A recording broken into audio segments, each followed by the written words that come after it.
વલસાડ જિલ્લા પોલીસની ટીમ દ્વારા જિલ્લાના અલગ અલગ પોલીસ સ્ટેશનોમાંથી પકડાયેલા કુલ 7,26,99,366 કિંમતના વિદેશી દારૂનો નાશ કરાયો। વલસાડ જિલ્લાના તમામ પોલીસ સ્ટેશનોમાં પ્રોહિબિશન એક્ટ હેઠળ ગુનાઓમાં કબજે કરાયેલા પ્રોહિબિશનના મુદ્દામાલ અંગે પોલીસ મહાનિરીક્ષક પ્રેમવીરસિંહ સાહેબ સુરતનાઓની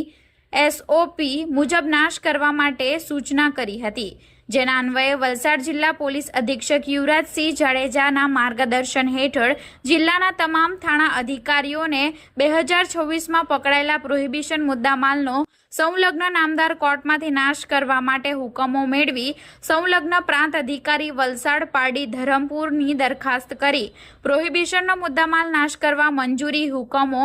મેળવવામાં આવ્યો હતો, જેનો ભિલાડ આરટીઓ ચેકપોસ્ટ ખાતે પ્રાંત અધિકારી વલસાડ વિભાગ, પારડી ધરમપુર વિભાગ તથા વિભાગીય પોલીસ અધિકારી વલસાડ, વાપી, ધરમપુર વિભાગ અને ઇન્સ્પેક્ટર નશાબંધી અને આબકારી વિભાગ વલસાડ તેમજ જિલ્લાના તમામ થાણાના અધિકારીઓની ઉપસ્થિતિમાં પ્રોહિબિશનનો કબજે કરાયેલો કુલ ₹7,26,99,366નો મુદ્દામાલ